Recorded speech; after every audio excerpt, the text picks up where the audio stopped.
I have come here to chew bubble gum and kick ass. And I'm all out of bubble.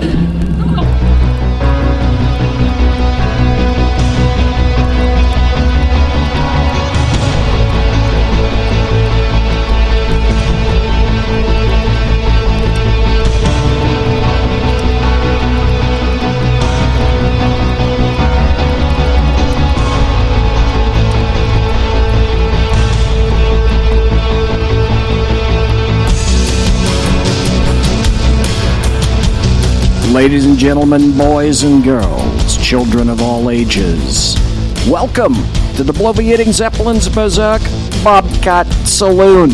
Looks to me like I'd better pot down the old microphone. It's running a little hot. You know what? Instead, why don't you belly up to the bar? We've kept your seat and it's great to see you back. Thank you for logging into chat. Thank you for listening to Ken McClinton, the exceptional conservative. By the way, Flackbait tonight is going to be a bartender. He pours with the best of them, and the smoking lamp is indeed lighted. We don't water our drinks, just like we don't water our conversation. Politics, religion, crime, culture, economics, race, sex, science, law, we talk about it here. At the Saloon, nothing is sacred. All we ask is that you flush the toilet, please, jiggle the damn handle, and don't forget to tip your waitress. Hey, guess what? Tonight, on the Berserk Bobcat Saloon, Ollie, the studio cat, is a no-show. We begin a new segment called Happy Stories and Good Times. Betsy DeVos is confirmed as Secretary of Education. We reveal more about Judge Robart. Trump's immigration stay is in fact halted by a lone judge. Oh, and also I will be keeping an eye out because it looks as though they're having, well, they've already occurred. I believe oral arguments have occurred in San Francisco with the 9th District Court of Appeals. So I'll be monitoring information about that to find out what is occurring there. As far as I can tell so far, it looks like the 9th is saying that they may have a decision. The kind of hinting that it's going to be tonight, I really don't think so. I'll keep my eye peeled on various media forms, but I'm a little bit hesitant of that right now. On the left coast, it's 8 p.m. or a little bit after 11 p.m. on the East Coast. Because of that, even though it's only 8 o'clock right now on the left coast, I'm guessing that they're probably not going to have one. As far as that's concerned, though, there was a top Justice Department lawyer. We have top men on that. Top men. A top Justice Department lawyer argued strongly today that President Trump's executive order limiting travel temporarily from 7 foreign nations was plainly constitutional and in the country's national security interest. But an attorney for the state of Washington urged a panel of federal judges to view the order as a violation of the Establishment Clause that prevents favoring one religion over another and is plainly aimed at limiting Muslims from entering the United States. Now, the big question, so much for that. We're going to wait and see what happens as a result. There's a particular quote from Laura Ingraham, who she's a conservative. She was a conservative talk show radio host. I don't know if she still has her. I don't know if she still has a show. But she said, just because you have a particular person who's drenched in black, that doesn't mean that they're going to make a logical or a cogent decision. And that is certainly the truth. So I'm monitoring a number of news sites and trying to determine if something comes, and if it does, well, by gosh, I'll try to be the first to know. Looks like in chat room we already have the White Mamba. We have Melanie Colette. We have Mary Brockman, the sheriff over at Ken McClinton's The Exceptional Conservative. And we have Dave Electro. God dang it, what was that you called yourself over there? Electro something. I don't know. I forget what it was. Maybe I'll just call you the Electro Sherpa, because I just happen to like the name Sherpa. Interesting. Anyway, I tell you what. Let's do this. Let's start out with that new segment that I promised you called Happy Stories and Good Times. And what that's going to be about, it's where I outline the many positive aspects of our foundational documents and the law, with various stories that are attached. And hey, look, here's a story. 70-year-old Vietnam veteran kills robbery suspect who points gun at him. Now, I'd say that is, in fact, a story with a happy ending. Hence, now you get it. The name of the segment, Happy Stories and Good Times. When a 70-year-old Vietnam veteran from St. Louis was confronted by armed suspects in Madison County, Illinois on Thursday, he pulled his own gun and opened fire, killing one and wounding the second. Can I hear a hallelujah? I'm sure I can. You're saying it in chat, and you know what? I hear it from here. According to KSDK, the veteran was dropping off a friend in the 200 block of Abbott Street. Madison County State Attorney Tom Gibbons said 2 individuals rolled up next to the veteran and his friend in a vehicle, asked for directions, and when they had their attention, took out a firearm. When the veteran saw the gun, he reacted by pulling his own weapon and opening fire. Don't piss off 70-year-old Vietnam veterans, because my guess is he probably knows how to use it. The crux of the biscuit is this. The veteran killed 19-year-old Billy Dickerson and hospitalized 23-year-old Perry Richardson. Gibbons pointed out that both suspects were wanted for other violent crimes. Stop! I didn't see that coming. Did you see that coming? That these 2 suspects would possibly be wanted for other crimes. Violent crimes. And suggested the veteran's actions would bring closure, air quotes, closure, to cases police have been trying to solve. He also stressed the veteran had a concealed carry permit, good for him, and that armed citizens carry guns in the event of such an incident. Fox 2 quoted Gibbons saying, "The courts have consistently recognized the right of a law-abiding citizen to carry a concealed weapon for the purpose of self-defense. This incident yesterday morning is the exact situation where the necessity for that right becomes crystal clear." Ladies and gentlemen, boys and girls, children of all ages, as you probably already recognize, I am a great devotee of the Second Amendment. I believe the Second Amendment exists in order to keep you and me as individuals safe. It does not exist for hunting. It does not exist for making sure you hit a turkey or a wild rabbit. It also ensures that you have the ability to defend yourself from the government, because that's essentially how the U.S. Constitution was written. Also, never forget, because all you need to do is glance across the little waves between us and Europe, all the way across the Atlantic Ocean, and watch and see what's happening with all the people in Europe. Trust me, they wish they had their own version of the Second Amendment, because the Second Amendment also does another lovely little item. It defends the First Amendment. The First Amendment is being challenged here.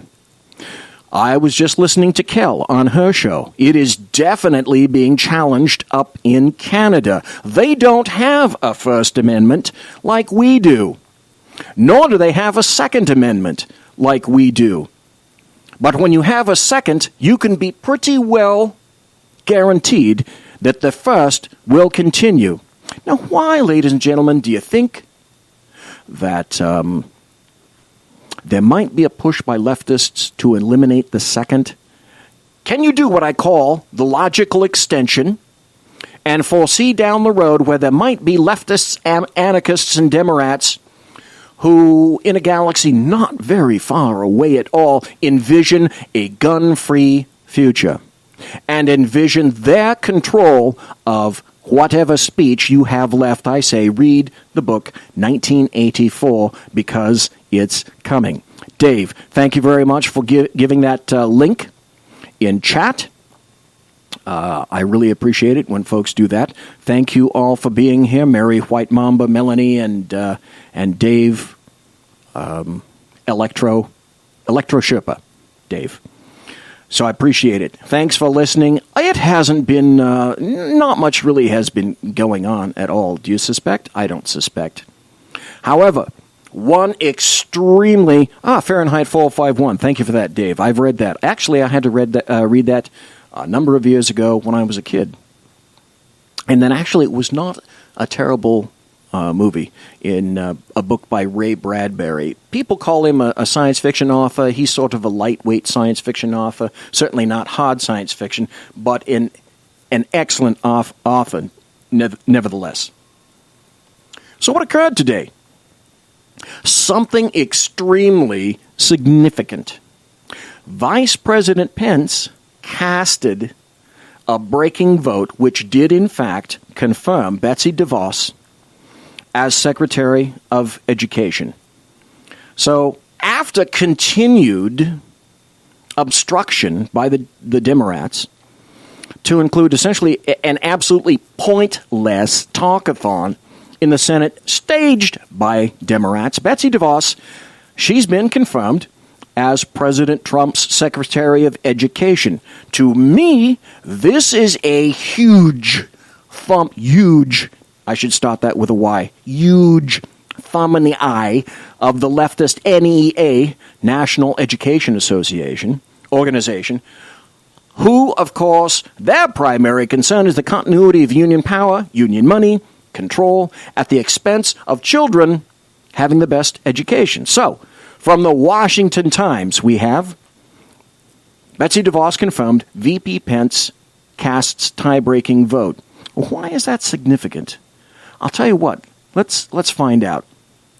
So Vice President Mike Pence saved Betsy DeVos's very intimate posterior today and saved her nomination as Education Secretary by using his constitutional power to cast the tie-breaking vote in the Senate after two Republicans, imagine that, two Republicans jumped ship and voted with Democrats against a confirmation. At first blush, you might think, gosh, are we talking about John McCain? No, we're not. Two centrist, well, what the story calls centrist Republicans, Susan Collins of Maine and Lisa Murkowski of Alaska, followed through on their plans, and they said so, to vote against DeVos, citing opposition from teachers and parents, the one from teachers, yes, the parents, not so much, who feared DeVos's school choice advocacy will hurt public schools. You get that? You get what they said? School choice advocacy. These allegedly conservative women, well, let me put it this way, at least they have an R behind their names, side with labor unions at the expense of children? Really?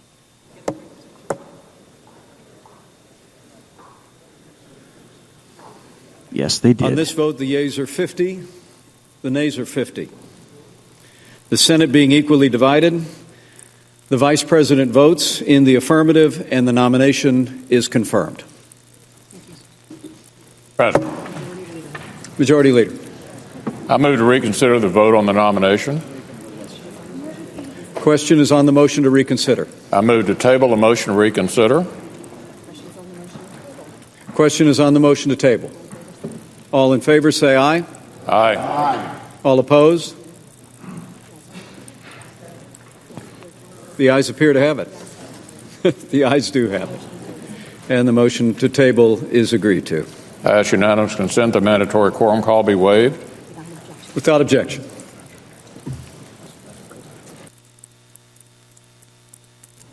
So there we go. You know, I've said this for some time about John McCain, and I now say it about Collins and Murkowski. You know what? Just be honest with us. Exchange your R for a D, and just damn well be done with it. So, here's what happened. Now, with Collins and Murkowski rolling over to the Democrat side, the Senate gridlocked. Boink. So, they created a 50-50 tie in the Senate, forced Pence to break the tie, and he did, in fact, confirm her by his single vote, 51-50. By the way, oddly noted, 5150, WI in the state of California, is the Welfare and Institutions Code for nutcase. It was the first time ever a vice president has broken a tie for a cabinet slot. Now, why? Why did that happen? Because the Democrats are obstructionists and they're deciding that they're going to blow up everything they possibly could. So, it was a little bit of a squeaker. How close was it? This close. The dramatic vote followed an all-night floor session in the Senate by Democrats who argued against DeVos, and it ended several days of speculation over whether or not she would lose support from any other Republicans. Because here's the deal. Here's why you don't realize that it was, in fact, so close. At least it took me a moment to consider. All right. Pence, vice president, was the tiebreaker. But one more defection from the Republicans would have given Democrats a 49-51 vote against her. And what would have happened? Here's what would have happened. Trump would have had to find another nominee. So, you have to ask yourself, why is Betsy DeVos so incredibly reviled? The article goes on to say this. Her support for public charter schools, some people don't like, said Senate Health, Education, Labor, and Pensions Committee Chairman Lamar Alexander from Tennessee. But 2.7 million children attend them, and their 6,800 schools are the most effective public schools reform in 30 years. So here's the deal. It's not complicated to figure out. Democrats and public school unions don't want parents to have actual choice, as evidenced here in the hearings. Do you believe that the mission of the Department of Education should be to strengthen public education for all of our students? Yes, I do. Good. So can you commit to us tonight that you will not work to privatize public schools or cut a single penny from public education? Cut a single penny from public education. You think that's a little, that kind of on the tipping point a little bit? They wanted to promise not to cut a single penny, right? Senator, thanks for that question. I look forward, if confirmed, to working with you to talk about how we address the needs of all parents and all students. Mrs. DeVos, do you still believe in conversion therapy? Senator Franken. Oh, this is great. Senator Al Franken. Hey, stop. Did you know that Al Franken is putting in his chit, and yes, that's Spanish for shite, he's putting in his chit for president in 2020. I've never believed in that. First of all, let me say I fully embrace equality, and I believe in the innate value of every single human being, and that all students, no matter their age, should be able to attend a school and feel safe and be free of discrimination. And if confirmed, will you insist upon that equal accountability in any K-12 school or educational program that receives federal funding, whether public charter, or private? I support accountability. Equal accountability for all schools that receive federal funding. I support accountability. Okay, is that a yes or a no? I support accountability. Do you not want to answer my question? I support accountability. Okay, let me ask you this. I think all schools that receive taxpayer funding should be equally accountable. Do you agree with me or not? Well, they don't. They're not today. But I think they should. Do you agree with me or not? Well, no, because... You don't agree with me. Let me move to my next question. Would you be so kind as to tell us how much money your family has contributed to the Republican Party over the years? Really, Sanders, it really makes a hill of beans at all, please. Senator, first of all, thank you for that question. Was pleased to meet you in your office last week. I wish I could give you that number. I don't know. I have heard the number was $200 million. Does that sound in the ballpark? Collectively, between over the my years, entire yes. family, that's possible. In fact, it probably would be useful to note here that, again, if confirmed, I will only take a salary of $1 so I can be official, but I don't. Just like President Trump. You see Sanders' ploy here? He's trying to point the big money finger at Betsy DeVos because she had the temerity to be a millionaire. I don't intend to take a salary either. Do you think that guns have any place in or around schools? I think that's best left to locales and states to decide. That is a pretty good answer. Oh, but no, not enough for leftists. If the underlying question is, You can't say definitively today that guns shouldn't be in schools. well, I will. You blazing fritting arsehole. Who do you think school resource officers are, at least on the left coast? The violence is endemic to the point where there frequently are armed, not security guards, but fully empowered law enforcement officers, at least in Fornicalia campuses, up and down the state. You blubbering buffoon. Refer back to Senator Enzi and the school that he was talking about in Wapiti, Wyoming.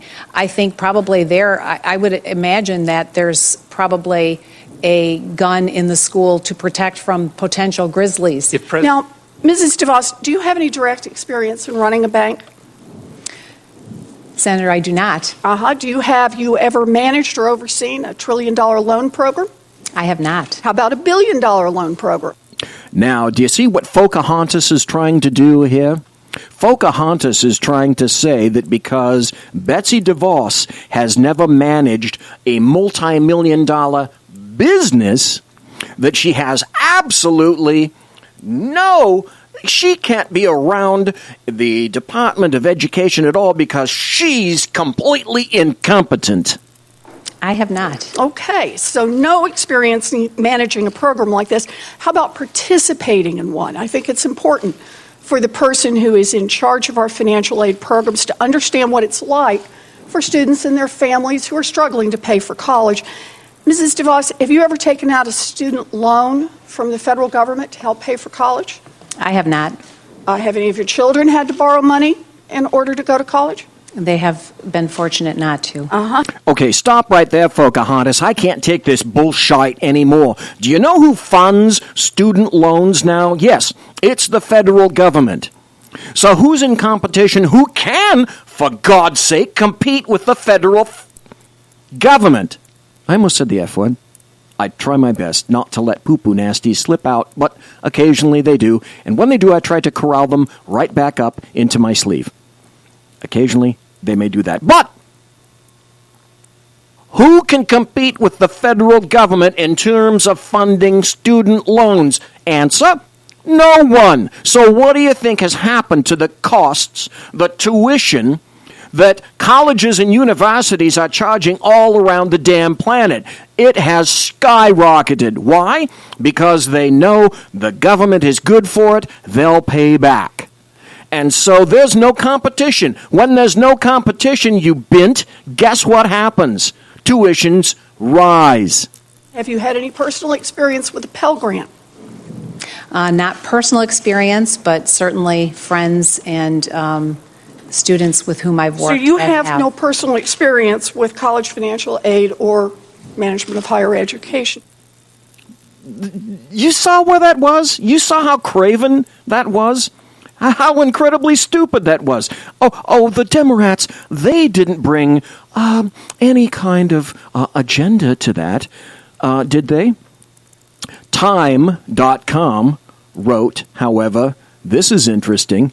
Betty DeVos's confirmation signals dark times ahead for Democrats. The confirmation of DeVos, an outspoken supporter of school voucher programs, yes, and that's why she's reviled, was a bitter blow for Democrats after a campaign driven by progressive advocacy groups, marked by millions of phone calls, emails, and tweets, and capped by a marathon parade of overnight speeches on the Senate floor, which accomplished absolutely zip-zero the null set. But the rebellion was probably doomed from the beginning. Yes, Time.com actually said it was doomed from the beginning. Despite the tide of grassroots energy, the Democrats didn't have the votes. And the outcome may become a familiar one during the first 2 years of Donald Trump's presidency, as the minority party faces heightened pressure to block Trump's agenda while confronting the limits of its power within the Capitol. Guess what? I'm really good. I was trained. Because, hell, I was a leftist. I learned this early. I have learned over the years to translate what leftists really mean and what they said. Translated for that. The shoe's on the other foot, and the Democrats don't care for the resulting political toe fungus. They're afraid that instead of the triumvirate of ownership under George Bush, when the GOP held the White House, the Senate, and the House, and nothing was done back then under Bush because the GOP absolutely wanted to be loved, and they feared wielding the power that they possessed. So, what they're afraid of is President Trump will, in fact, utilize every bit of power in his hands. Amazing, just like the Democrats have always done and will continue to do, because they're not in fear of being hated. They coalesce when necessary, except these days, maybe not quite so much. You know, on that thought, I'll tell you what, let's take a little bit of a break here, and let's come back, shall we? Because there's more buttery, beesy goodness to expose here in the Berserk Bobcat Saloon. Conservative media done right. You're listening to the SHR Media Network. Breaking news. According to the latest report coming out of SHR Media, a merchandise store to support both the Reaver of Common Sense and SHR Media has just been unleashed to the general public. Be forewarned that this site can be contagious and numerous items can be purchased to support the best news programming. Go to Reaver.one website and click on the store link to check out the merchandise.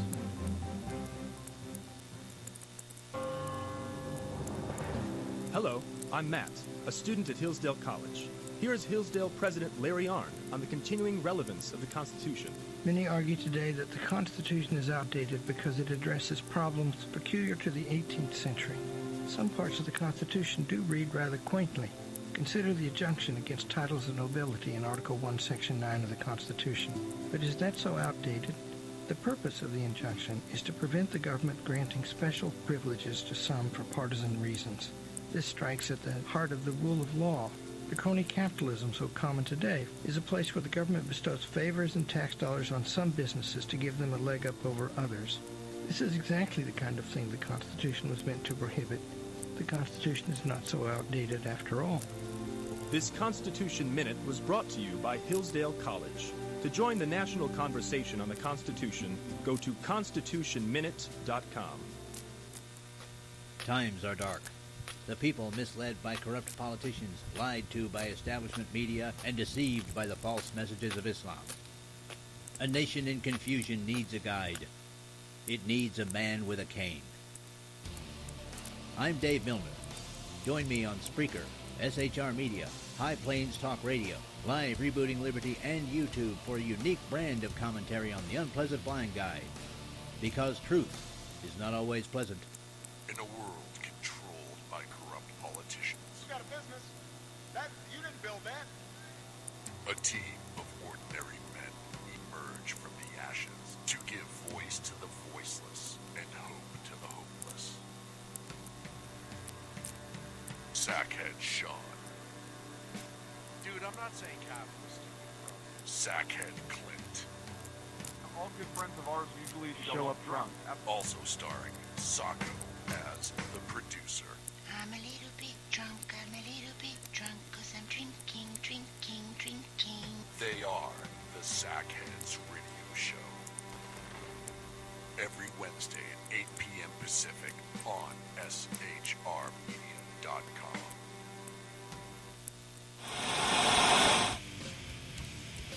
Beware, the Jersey Takeover is here. Every Monday through Friday, 11 a.m. to 1 p.m. Eastern Standard Time. You can catch the Reaver of Common Sense show, hosted by Jersey Joe, right here on shrmedia.com and highplains.dailynews.com.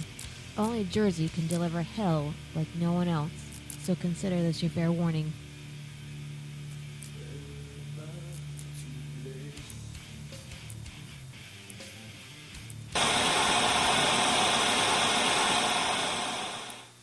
Conservative media done right.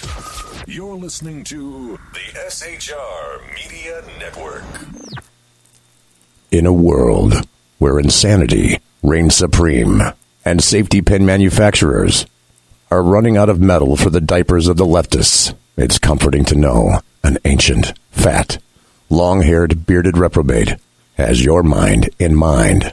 Ladies and gentlemen, boys and girls, children of all ages, broadcasting behind enemy lines in occupied California. And despite every attempt by the SHR Media Network to revoke his shameless contract, we return to the bloviating Zeppelin's Berserk Bobcat Saloon. Ladies and gentlemen, boys and girls, children of all ages, welcome back to the bloviating Zeppelin's Berserk Bobcat Saloon, where the speech is free but the booze isn't. I read Byron York every now and then, and recently, within a past couple of days, he absolutely nailed Washington federal judge James Robart.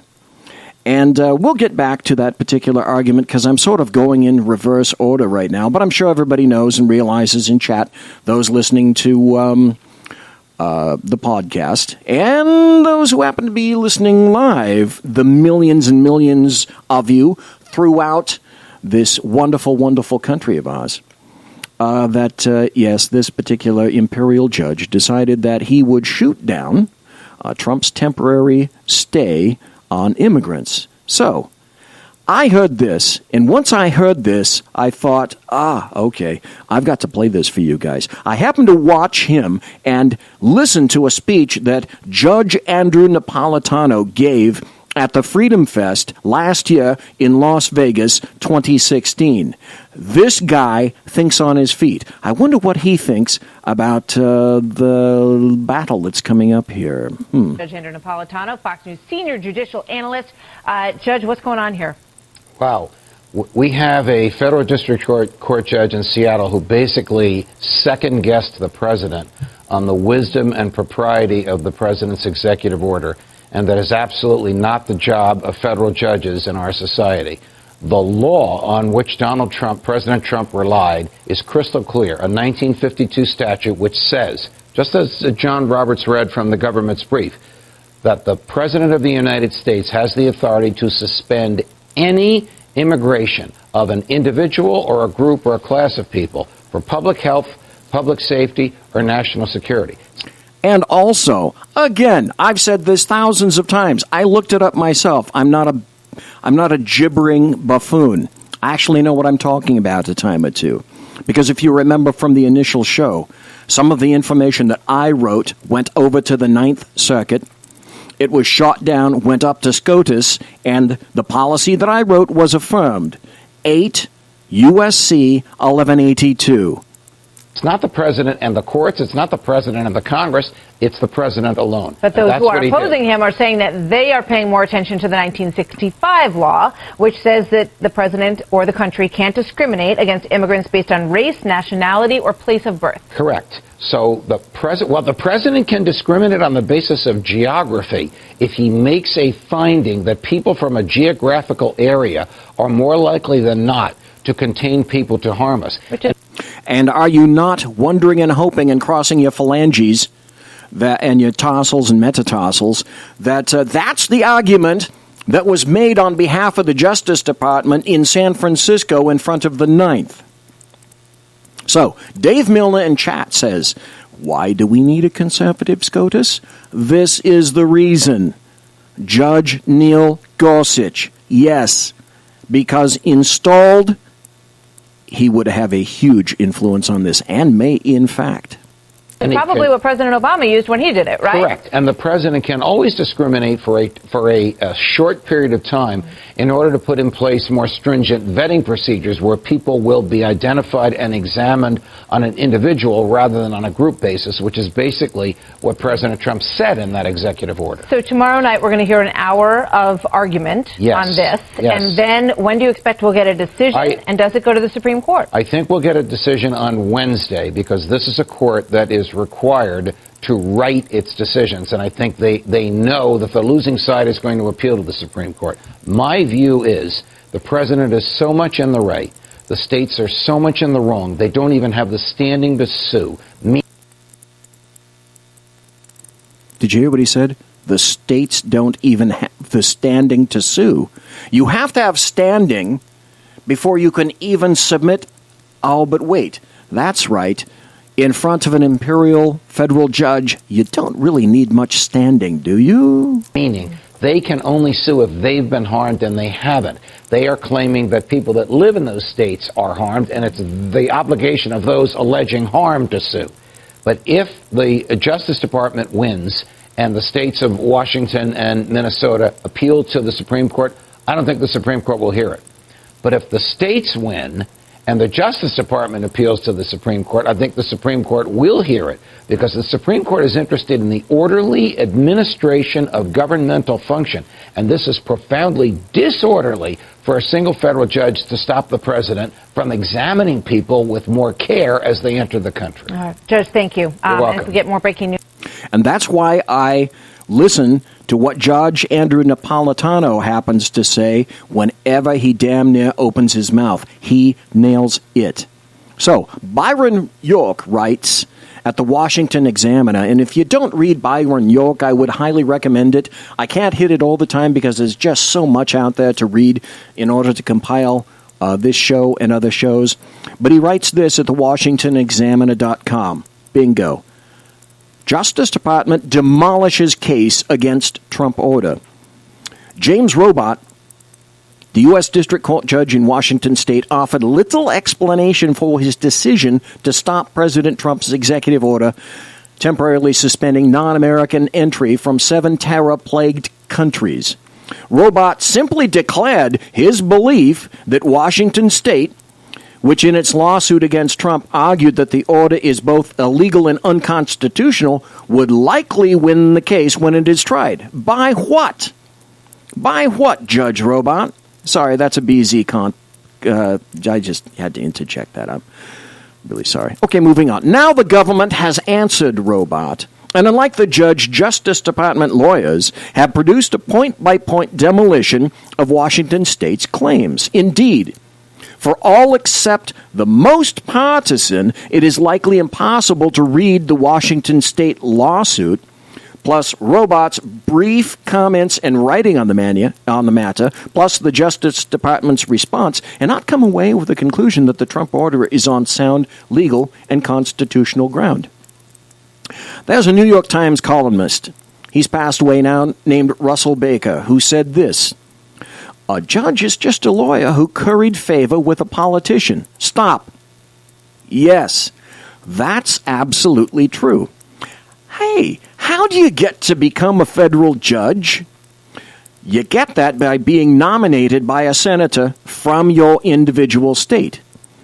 In the 9th DCA, remember, covering California, Oregon, and Washington, you're getting 6 Democrat senators who are going to do nothing but nominate Democrat judges.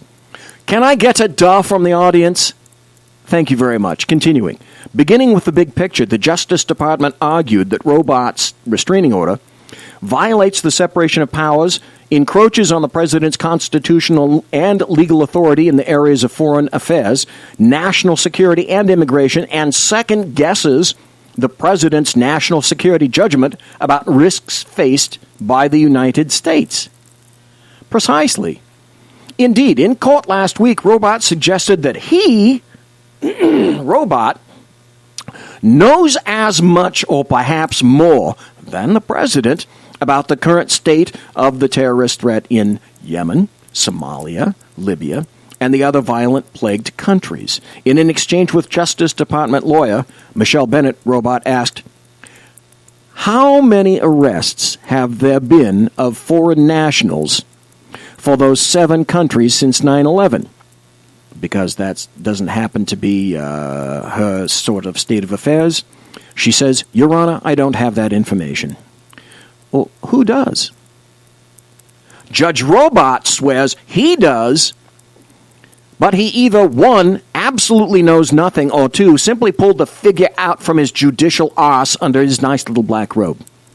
Well, let me tell you, said Robart, the answer to that is none, as best I can tell. So, I mean, you're here arguing on behalf of someone, President Trump, that says we have to protect the United States from these individuals coming from these countries, and there's no support for that. Really? Really? Mary Brockman, take care. ISIS has, in fact, said time after time that it insinuates members into refugee streams throughout all the European nations. They're not shy about saying that. So then the Washington Post itself throws out a number, 60. York continues to write about the judge's ruling. Now, it turns out Robart might not know as much as he let on. Last summer, the Senate Judiciary Subcommittee on Immigration and the National Interest analyzed public sources of information seeking to learn more about people convicted of terror-related offenses. The Justice Department provided the subcommittee with a list of 580 people who were convicted, not just arrested, but tried and convicted of terror-related offenses between September 11, 2001 and December 31st, 2014. But, wait, more specifically, York writes, the subcommittee investigated further and found that at least 380 of the 580 were foreign-born, and that an additional 129 were of unknown origin. So, of the 380, there were representatives, at least 60, from all of the countries on the Trump executive order list, and with 129 unknowns, there might be more as well. Damn it. I hate it when facts tend to get in the way of a ridiculous federal judge. So, Byron York continues with his original argument. Perhaps Robart has been briefed by the Intelligence Committee on conditions in Yemen, Somalia, Libya, and all the rest. Perhaps Robart has received the President's daily brief, called the PDB. Perhaps not. In any event, the Justice Department argued, reasonably but not successfully, that it's the President and not a U.S. District Judge in the Western District of Washington State who has the knowledge and the authority to make those decisions. Your Honor, I think the point is that because this is a question of foreign affairs, because this is an area where Congress has delegated authority to the President to make these determinations, it's the President that gets to make the determination, Bennett said. And the court doesn't have authority to look behind those determinations. Oh, and then you get the dander up of the judge. Again, I repeat, at the risk of, becoming the Department of Redundancy Department, President Trump's authority to primarily do so is granted under 8 U.S.C. 1182. It doesn't come more plainly written than that. So, go ahead. I highly recommend that you read the rest of Mr. York's excellent article, extremely well read, well researched, which says this: a federal judge overstepped his bounds. I found another cut. Judge Andrew Napolitano comes in again and says, you know what? The 9th District Court of Appeal may just reverse Judge Robart and reinstate the executive order, as he believes Washington and Minnesota lack the standing. An incredibly foundational point.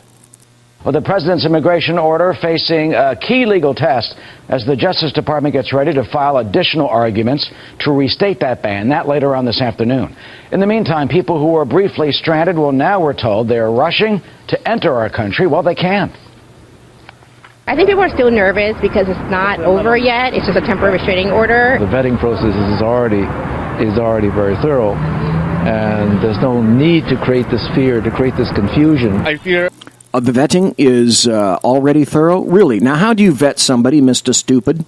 How do you vet somebody that's a Muslim, that's a refugee, that comes from any of these 7 enumerated, mostly Muslim, but not for lack of trying by Christians, only that Christians end up getting shot in the head, butchered, or killed? How is it that you go about vetting people from these particular countries? Oh, I know. Go into the Syrian database, because Syria links up all its good stuff with Somalia, Sudan, and the like. No, they don't. You blithering dolt. ISIS, that's my greatest fear. All right, Judge Andrew Napolitano is Fox News senior judicial analyst. Let's talk about this latest ruling first that came down. The judge says that he believes that the opposition to the executive order is going to prevail in the end. Do you agree with that?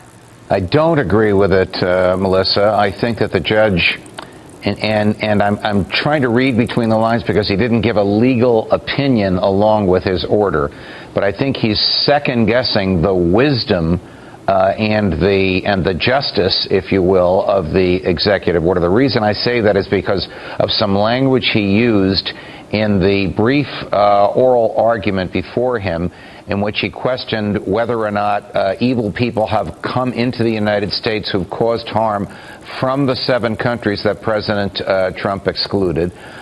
He should have instead questioned to the plaintiffs, who are 2 states of the Union. Dave in chat made an excellent point. And essentially, he said the vetting process is crap. ISIS is already handing out fake papers. They've been doing that for at least 4 months, if not 6. Dave, you're correct, except for this. I have it on good information from people that I still talk to every now and then. And now it's come out to the press that there's an investigation involving ISIS and terrorist elements in every one of the 50 states. And there has been by the FBI for over 5 years. There are, in fact, unequivocally, no shaking of the head at all involved. There are ISIS elements in this nation. They are here. They are present. Minnesota and Washington. They're not people trying to get in the country. They're states suing in behalf of people trying to get in the country. He should have said, and this is what the Ninth Circuit, I think, will say when they hear oral argument later today in California. What are you doing here? Because the Constitution requires that plaintiffs be people who are actually harmed or in immediate likelihood of harm are appropriate candidates to bring a lawsuit, particularly against the President of the United States, rather than intermediaries. So that's called standing. Who's been hurt?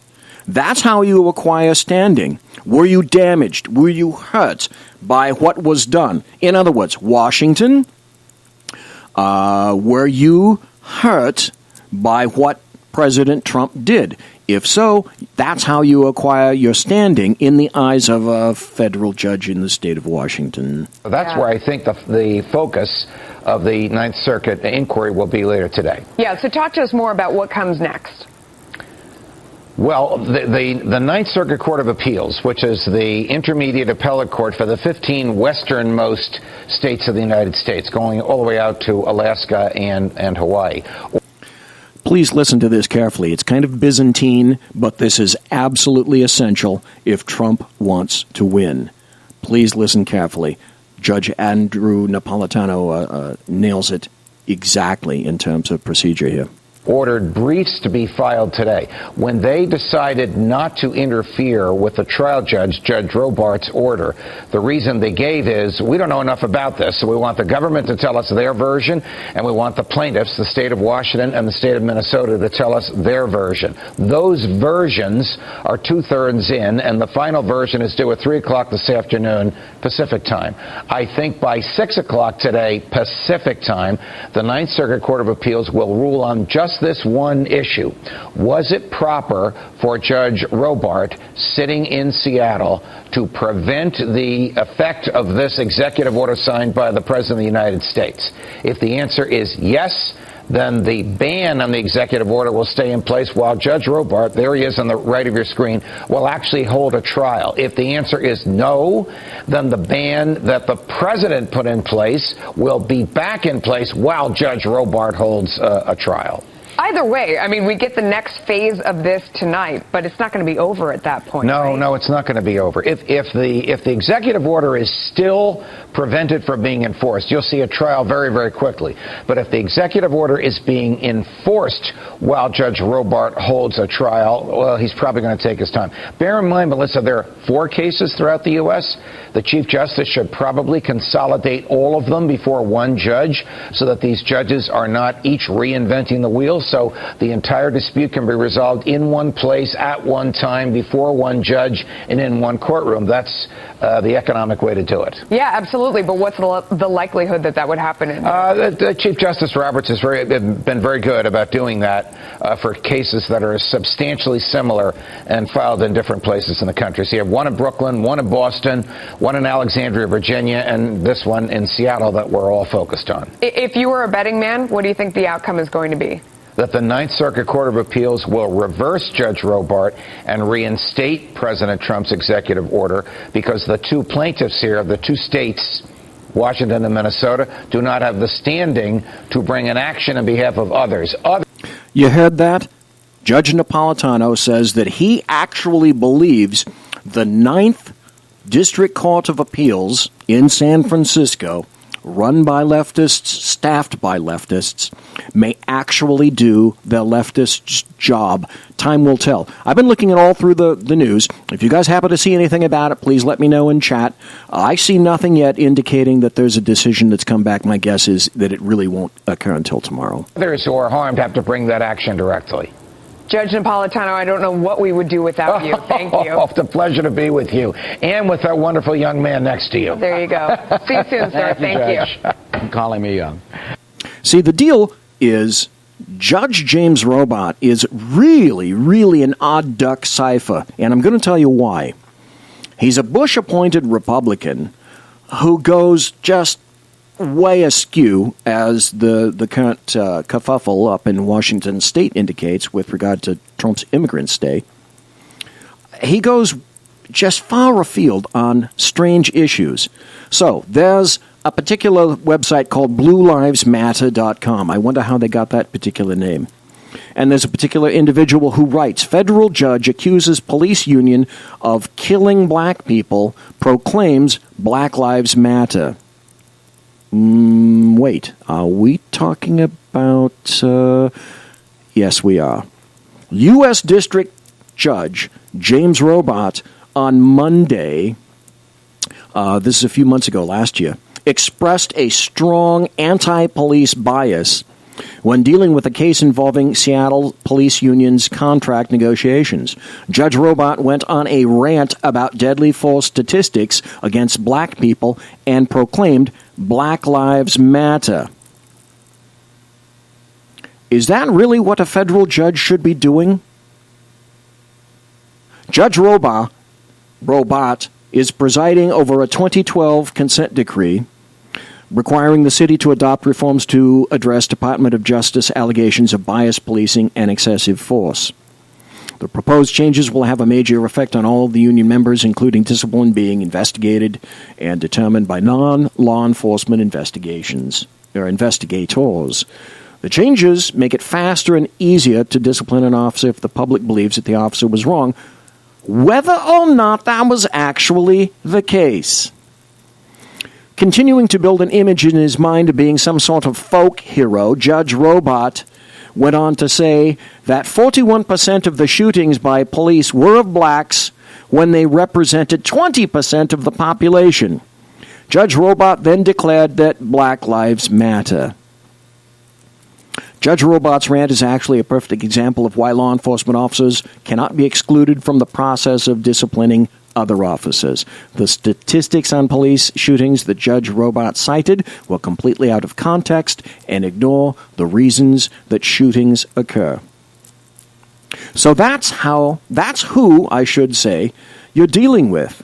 But let's step back for a second and begin to analyze over whom are we discussing, over what, and over where. Do you remember Milo? I think you do. Instead, consider the plight of Europe, which is a continent now flooded with Muslims. There's Sweden, which now has rape numbers that actually do match feminist statistics. It is a country that prides itself on its feminist credentials. And it is perhaps the only place where rape culture in the West actually now exists. Why? Untrammeled immigration from the Middle East. Malmö in Sweden is now the rape capital of Europe, for one very obvious reason. And then there's Germany, where thousands of women were assaulted on the streets after their genius Chancellor Angela Merkel decided to invite millions of refugees across her country's borders. Now those same refugees are violating women's rights, and feminists are going along with it, making excuses for it and covering up for them. In Britain, where I come from, Muslim rape gangs have molested 1,400 young girls in Rotherham, in sort of middle east of England. Stop. This is the part I don't grok at all. Thank you, Robert Heinlein. Why is it? Why? Can anyone answer me? Why is it that leftist women seem to embrace Islam? The woman that was in charge of putting together the Women's March weekend before last is a Muslim. She holds to the Quran. She holds to Sharia law. What do you, okay, I can't say most America, but what do you who are educated know about Islam and women? It's a misogynist religion, and it's not even a religion. It's a social, political, and cultural system and ideology that masquerades as a religion. Moderate Muslims? And the government report, this is not some sort of crazy right-wing conspiracy, the government report said the reason this went on for a decade, for 10 years, was that the government and that the police and various authorities were afraid of seeming Islamophobic, and that the left-wing Labour and feminist politicians didn't want to seem culturally insensitive. And in the process, 1,400 young girls were raped. Every immigrant group seeks a better life for themselves. They move to a new country to try to enjoy the fruits of the civilization they move to, with one exception, and that's Islamic immigration, who seek to create replicas of their own hellhole countries in the places they come to. Okay, I want to stop right there for a second. We gotta go cut to a break at the top of the hour. We're going to continue playing Milo. Because we spoke about him last week, and the people that were listening to the show, live or on podcast, heard Milo address any number of issues. Here he's specifically addressing Islam. But how is this actually truly affecting those people in the EU? Because if Trump is stepped upon and more refugees are brought into the United States across the Atlantic Ocean, well, let's listen when we come back to how seriously that has actually affected people in the European Union. Ladies and gentlemen, please come back.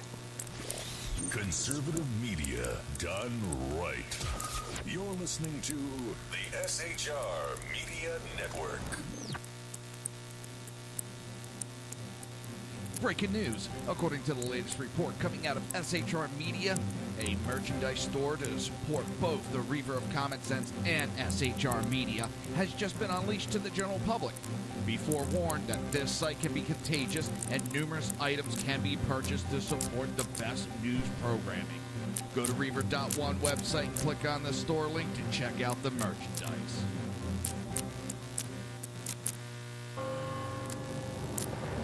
Hello, I'm Matt, a student at Hillsdale College. Here is Hillsdale President Larry Arnn on the continuing relevance of the Constitution. Many argue today that the Constitution is outdated because it addresses problems peculiar to the 18th century. Some parts of the Constitution do read rather quaintly. Consider the injunction against titles of nobility in Article 1, Section 9 of the Constitution. But is that so outdated? The purpose of the injunction is to prevent the government granting special privileges to some for partisan reasons. This strikes at the heart of the rule of law. The crony capitalism so common today is a place where the government bestows favors and tax dollars on some businesses to give them a leg up over others. This is exactly the kind of thing the Constitution was meant to prohibit. The Constitution is not so outdated after all. This Constitution Minute was brought to you by Hillsdale College. To join the national conversation on the Constitution, go to constitutionminute.com. Times are dark. The people misled by corrupt politicians, lied to by establishment media, and deceived by the false messages of Islam. A nation in confusion needs a guide. It needs a man with a cane. I'm Dave Milner. Join me on Spreaker, SHR Media, High Plains Talk Radio, Live Rebooting Liberty, and YouTube for a unique brand of commentary on the unpleasant blind guide. Because truth is not always pleasant. In a world controlled by corrupt politicians. You got a business. You didn't build that. A team of ordinary men emerge from the ashes to give voice to the voiceless and hope to the hopeless. Sackhead Sean. Dude, I'm not saying capitalist. Sackhead Clint. All good friends of ours usually show up drunk. Also starring Sako as the producer. I'm a little bit drunk, cause I'm drinking. They are the Sackheads Radio Show. Every Wednesday at 8 p.m. Pacific on SHRmedia.com.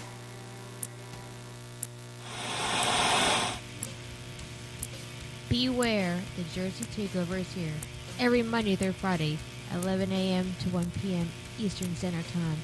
You can catch the Reaver of Common Sense show, hosted by Jersey Joe, right here on SHRmedia.com and HighPlainsDailyNews.com. Only Jersey can deliver hell like no one else, so consider this your fair warning.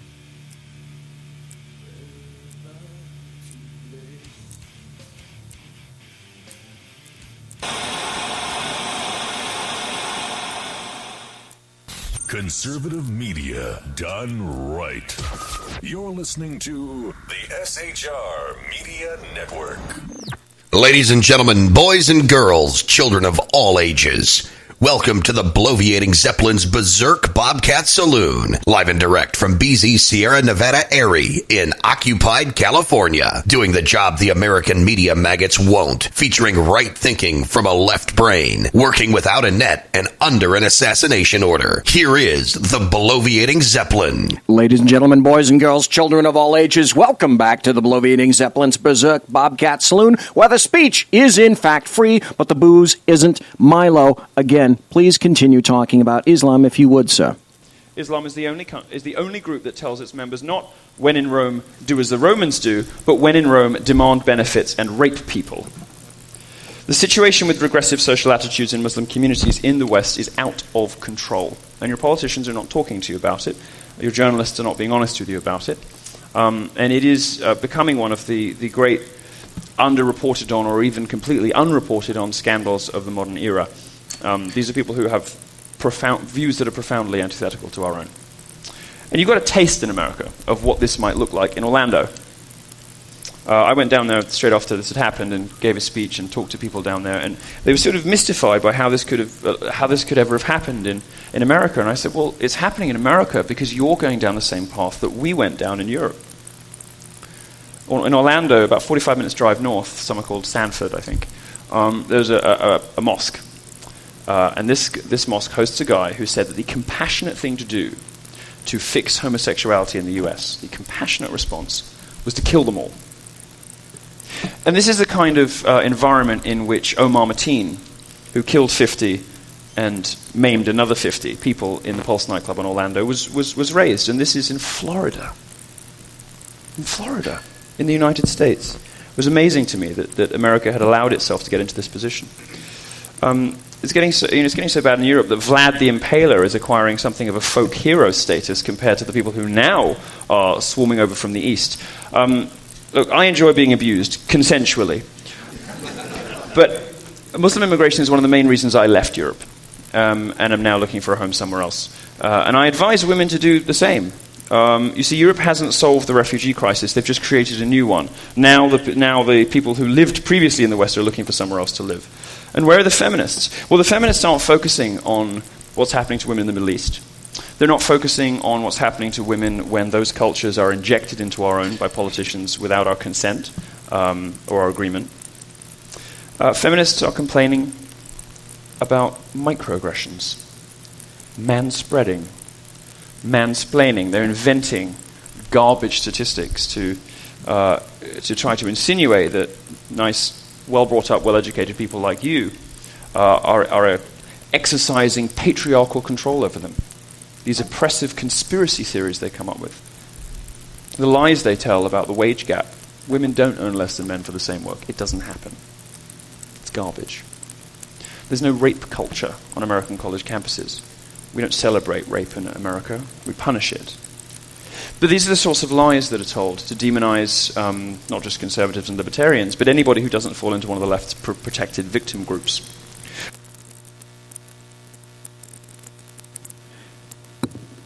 And here's the deal.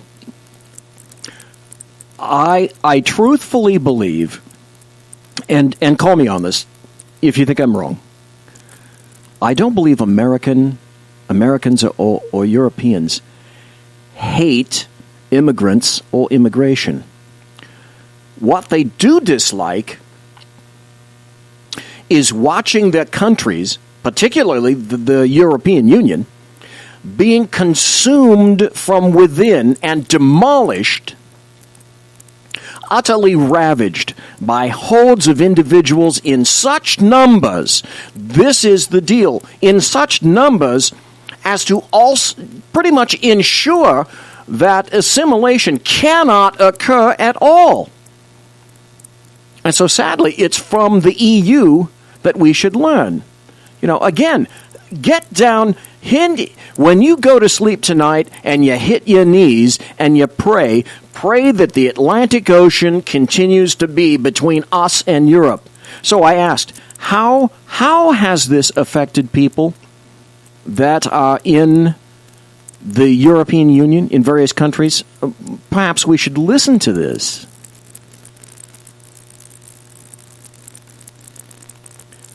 What is the bottom line on this, though? I have to ask. And apparently the video is not going to play. So, let me ask. I believe that the law is on President Trump's side. That doesn't mean that there weren't, visual problems, so to speak, with its rollout, the rollout of the law, and coordination. It doesn't mean that judges, on the other hand, don't have axes to grind and agendas to keep, which I think it's pretty clear they do. Here's one interesting note. I don't know if people happen to pick this up. Sean of Sackheads Radio, may have, because he's particularly attuned to Boston and back east. The judge in Boston who held for President Trump, I'll wager he has the Boston Marathon bombing in the back of his mind, having experienced the reality of close-up terror, and wants to ensure that we, in fact, do know what's coming into our nation. Let's see if this one plays. This is another video. This is in England. This could be the United States, beginning with Michigan. And it's like I say, remember, demography is prophecy. I'm Stacey Dooley, and this is Luton, where I was born. I went to school here. I even worked at the airport, and then I moved away. But now I'm coming home to find out if it's true that Muslim extremists are taking over my town. It didn't take long to witness firsthand the extremism I'd been hearing about.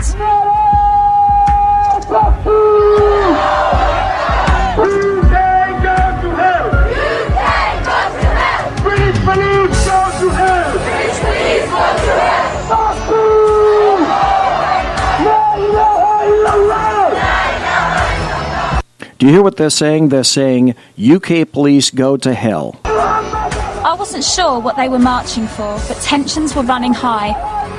Your sister, brother! Your mother! Where is the case? How dare they touch our woman? It turns out the demo was in response to the arrest of local woman Mona Thorney, whose husband set off a bomb in Stockholm in 2010. I cannot believe this. I've never seen anything on this scale. So they're protesting someone actually having been arrested because they're a criminal. And it breaks my heart to think that this is happening in my town. Hands off Muslims! Hands off Muslims! Everyone's got a right They were saying, hands off Muslims, hands off Muslims. to protest, but I found their chanting provocative and extreme. This is the message to stop oppression. Police burn in hell. British police burn in hell. Yeah, because no real Muslim wants anyone to burn in hell. Yeah, but for what they've done, for the consequences. You can't pick and choose. You can't pick and choose. You can't. You either believe or you disbelieve. You know you what? choose to wear this, I choose to wear that. You and I will have you look naked on the street. Do I look naked? Do I really? I don't look naked. Who are you trying to seduce? No one's trying to seduce me, and I'm not trying to seduce anyone. You see, this is a Muslim, if you're watching the video, in a full beekeeper's uniform. And she's talking to this British girl who's in a dress. The dress goes just above her ankles. She's wearing an orange dress. It's not provocative in any fashion. And, of course, the Union of Muslim Beekeepers say that she's being provocative, and Muslims can't take that. You shouldn't judge me how I try not to judge you. You are. You've just said who am I trying to seduce? No one. I said I am judging. Well, I don't judge you because I'm above that. Excuse me? Go and put on some clothes. Did you hear what she said? I don't judge people. And therein lies the problem. Therein lies the problem. For those of you just tuned in, therein lies the problem. Western civilization and cultures think it's evil and bad and oppressive to judge others. Guess what? You get judged as an individual, as a group, in all sorts of striated fashions the moment you step outside your door and are seen in public. By all sorts of people. It's not wrong to judge people. Remember when people had discriminating tastes?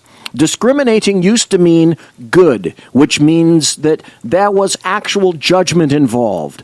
All you little caucasoid stupid gaups in the European Union, a gaup, by the way, is a guilty, overeducated white person, in the U.S. and the U.K., listen the hell up. Open your damn eyes. How you choose to live slow, how you choose to dress like that, I choose to dress like this. You don't start. It's okay. Don't you dare speak to me like that. No, this is my hometown as well. All right, stay then. No, I'm walking. Okay. I am walking. No, I can do what I want. That girl's just hot. I don't mind. Point away. Point away. Because you're not scaring me. I try my hardest to sympathise with people who are maybe different to me. What you missed is the Muslim guy that comes up and starts pointing his finger in her face. And for a time, until I actually saw the video all the way, I thought, okay, she's going to get a clock punched here very shortly. And it's a tiny minority that play up. Who are you trying to seduce? Go and put some clothes on. You look naked. By the way, behind her, you can't see it because you're not watching the video, a male Muslim is holding up a sign that says, Sharia is a must for the UK. Oh. manner. They've been arrested. They've been harassed by the police. Such a shame. With no evidence whatsoever. Do you think it's fair that you should say British police need to burn in hell? That's a freedom of speech. If they wish to say it, they can say it. In Islam, doesn't it say that you have to respect the law of the land that you're living in? I thought it did. What's the solution? You know, if Muslim people are in the wrong and they are committing crimes, you know, no one's above the law. If the law of the land is Islamic, we will respect the law of the land. What if it's not Islamic? If it's not Islamic, then the law of the land and those who make it can go to hell, quite honestly, because Allah said in the Quran, in chapter 33, verse 1, He said, O Prophet, fear Allah and do not obey the disbelievers and the hypocrites. Did you just hear what he said? Let me see if I can go back and play this again. Listen to what the man says to this young lady. You know, no one's above the law. If the law of the land is Islamic, we will respect the law of the land. What if it's not Islamic? If it's not Islamic, then the law of the land and those who make it can go to hell, quite If the law is not Islamic, those who make it can go to hell. honestly, because Allah said in the Quran, in chapter 33, verse 1, He said, O Prophet, fear Allah and do not obey the disbelievers and the hypocrites. Is David Cameron a Muslim or a disbeliever? Guys, I can't speak on Cameron, so you can't obey him. So he can go to hell, as well as all of the other leaders. Do you think I should go to hell? Let me tell you something. I'm a non-Muslim. You're on your way to the hellfire because you're a non-Muslim. All non-Muslims. You're on your way to hellfire because you are a non-Muslim. Again, America, EU, wake the hell up. All non-Muslims are destined for the hellfire. Do you really believe that? Yes, and you will be fueled for the hellfire as well. But the fact is that you have an opportunity to change. That hurts me to think that you think that of me because you don't really know me and you think I'm destined to hell because I'm non-Muslim. You said you're not a Muslim, so that's enough for me to know that you're... But like a Gaup, uneducated about Islam, she's offended. She's offended that this guy could possibly think differently than she does. You're not Muslim. If you're not Muslim, you're destined for the hellfire, unless you change. I find it sad that anyone would preach such a damning message. To sum up in words, even to tell you how I'm feeling right now, I feel completely gutted. I'm gutted that this is happening.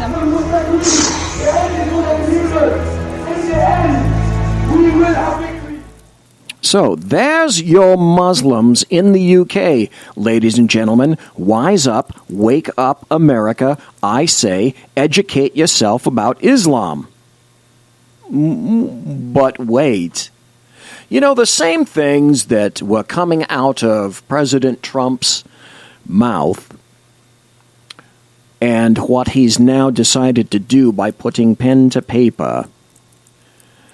Didn't someone else happen to say not too terribly long ago, let's go back in the Wayback Machine to 2005? A little senator from Illinois. We all agree on the need to better secure the border and to punish employers who choose to hire illegal immigrants.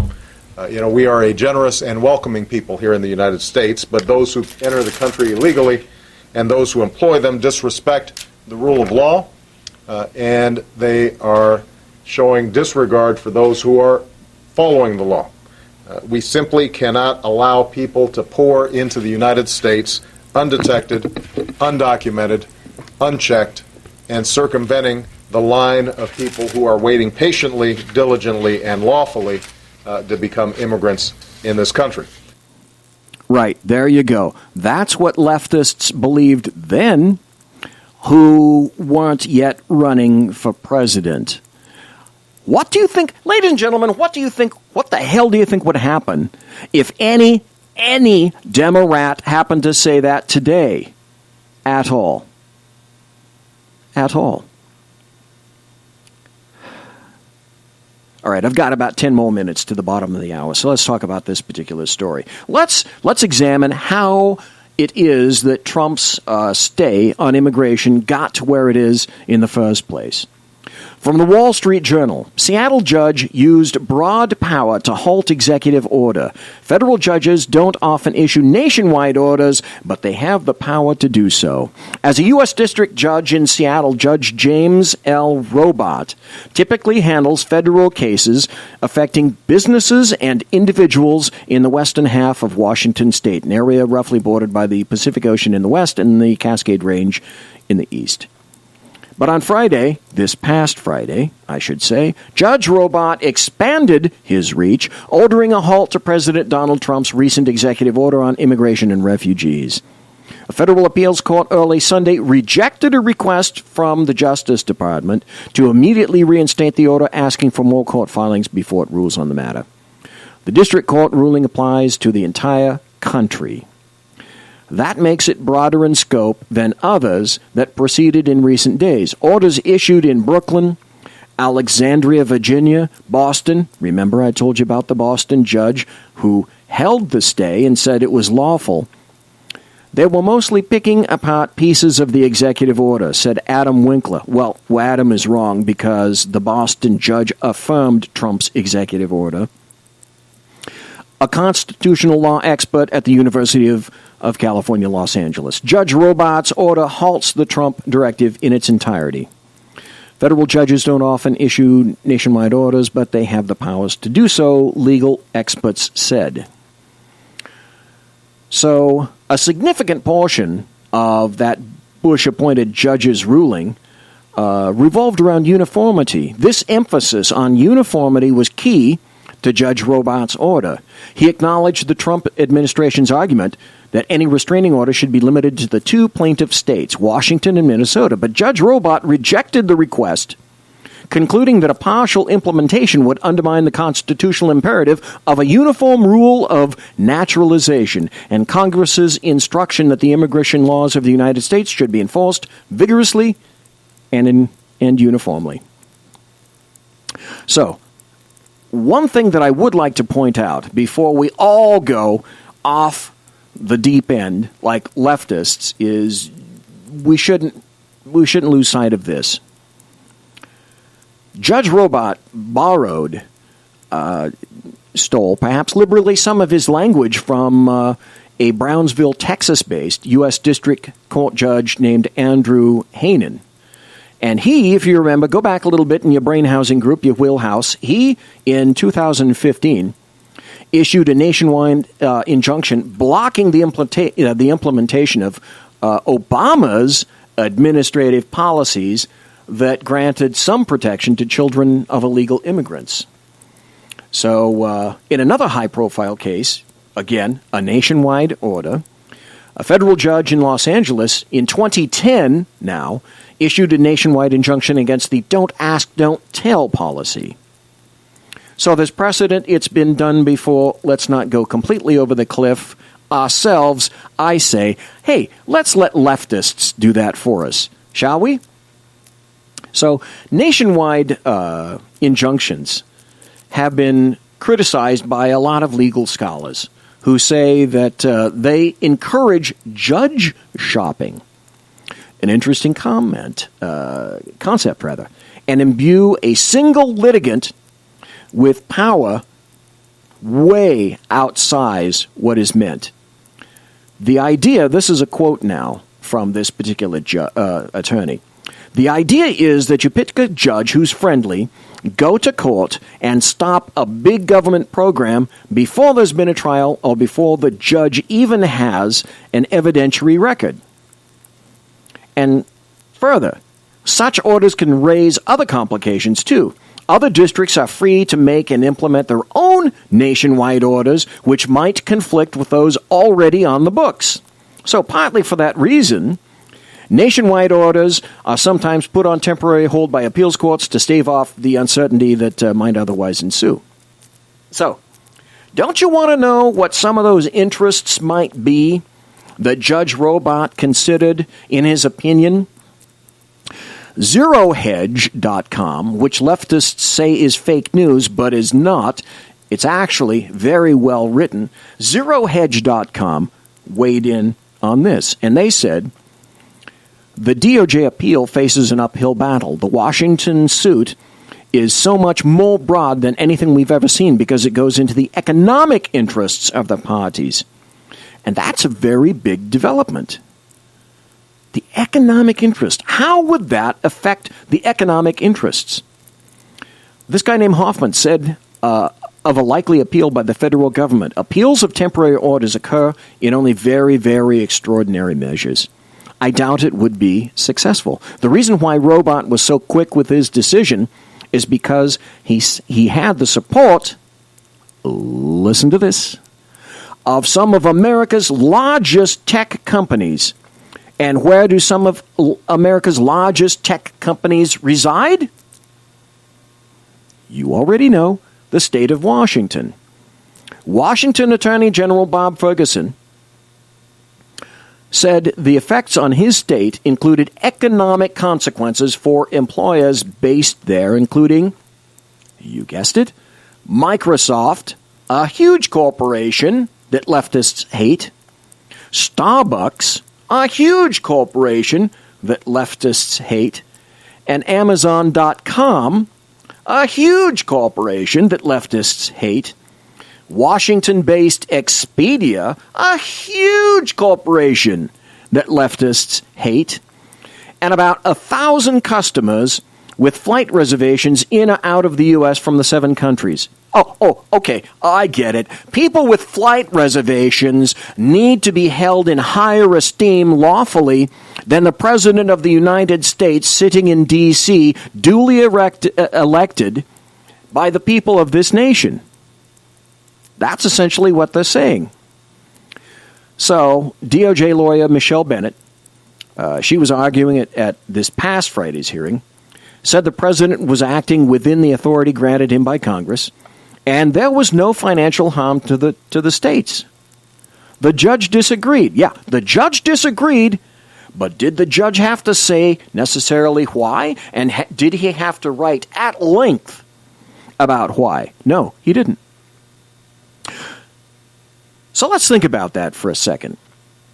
The judge considered that because tech companies can't find a sufficient number of propeller heads in the United States, they were potentially subject to harm. So it's not about keeping America safe. Grok onto that concept and hold it firmly right now. It's not about your being safe. It's about all these large corporations in Washington whom leftists hate, but now are using it as an excuse to stop Donald Trump. They now have priority over your safety and security. Not just of you, not just of your family, women, children, young people. That's now the priority. That's the basis for his ruling.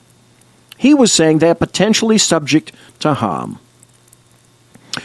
Because apparently, well, okay, this makes a lot of sense. Apparently, only programmers can source, good programmers, I mean sharp programmers, can source from Syria, Iran, Iraq, Libya. Oh yeah, lots of good programmers out of Libya these days, right? And for fuck's sake, Sudan and Somalia? Right. That's the Sudan and Somalia are computer central for tech heads and propeller heads. Okay, I'm going to go take a little hit of Kettle One from my Kettle One KC-135 refueling team. And I'll tell you what, this past half hour has just zipped by. And I'll tell you what, let's start the break just a little bit early.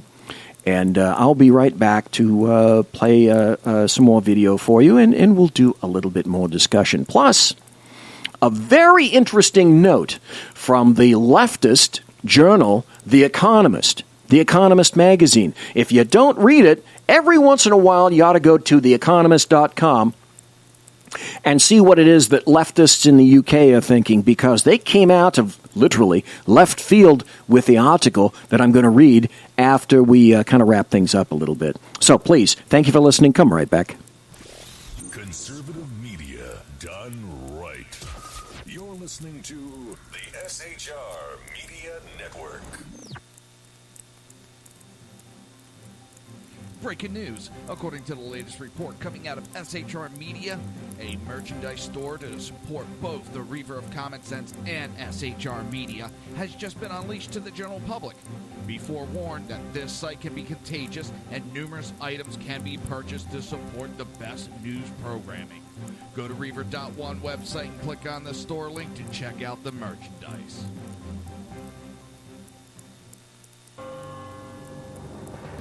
Hello, I'm Matt, a student at Hillsdale College. Here is Hillsdale President Larry Arnn on the continuing relevance of the Constitution. Many argue today that the Constitution is outdated because it addresses problems peculiar to the 18th century. Some parts of the Constitution do read rather quaintly. Consider the injunction against titles of nobility in Article 1, Section 9 of the Constitution. But is that so outdated? The purpose of the injunction is to prevent the government granting special privileges to some for partisan reasons. This strikes at the heart of the rule of law. The crony capitalism so common today is a place where the government bestows favors and tax dollars on some businesses to give them a leg up over others. This is exactly the kind of thing the Constitution was meant to prohibit. The Constitution is not so outdated after all. This Constitution Minute was brought to you by Hillsdale College. To join the national conversation on the Constitution, go to constitutionminute.com. Times are dark. The people misled by corrupt politicians, lied to by establishment media, and deceived by the false messages of Islam. A nation in confusion needs a guide. It needs a man with a cane. I'm Dave Milner. Join me on Spreaker, SHR Media, High Plains Talk Radio, Live Rebooting Liberty, and YouTube for a unique brand of commentary on the unpleasant blind guide. Because truth is not always pleasant. In a world controlled by corrupt politicians. You got a business. You didn't build that. A team of ordinary men emerge from the ashes to give voice to the voiceless and hope to the hopeless. Sackhead Sean. Dude, I'm not saying Cap was stupid, bro. Sackhead Clint. All good friends of ours usually show up drunk. Also starring Sacco as the producer. I'm a little bit drunk, 'cause I'm drinking. They are the Sackheads Radio Show. Every Wednesday at 8 p.m. Pacific on shrmedia.com.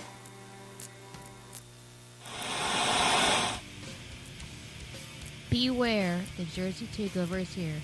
Every Monday through Friday, 11 a.m. to 1 p.m. Eastern Standard Time.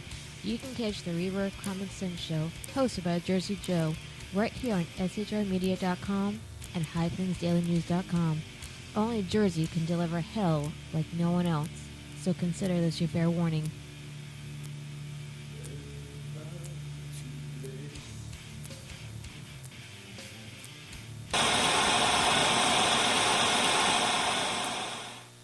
Conservative media done right.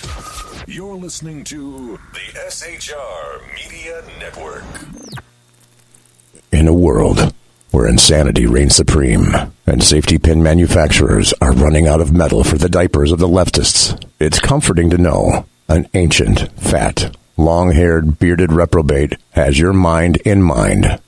Ladies and gentlemen, boys and girls, children of all ages, broadcasting behind enemy lines in occupied California. And despite every attempt by the SHR Media Network to revoke his shameless contract, we return to the bloviating Zeppelin's Berserk Bobcat Saloon. I have to be honest. I happen to just love the hell out of that guy. I met him not long ago when I was trying to find some people that are going to do outros and intros for my show. And I met this guy, and he's kind of a conservative individual in himself. And he said, you know what, give me some of the wackiest scripts, and I'll read them just precisely. I'll be serious and all that. I have to say, I absolutely love the way he's handled that. Also, something very interesting. Guess what? The Trump administration is going to approve the final permit for the Dakota Access Pipeline because the Deputy Secretary of the Army is going to grant the final permit needed for completion of the Dakota Access Pipeline, the Army declared in a court filing Tuesday, today, clearing the final bureaucratic hurdle standing in the way of the massive infrastructure project. Of course, you and I very well know that this is going to get protested from every aspect from all around this country.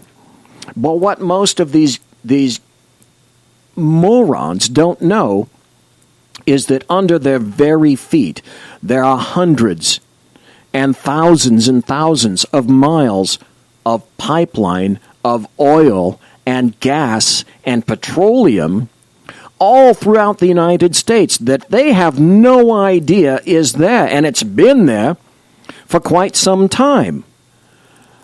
It's staggering. It's absolutely staggering.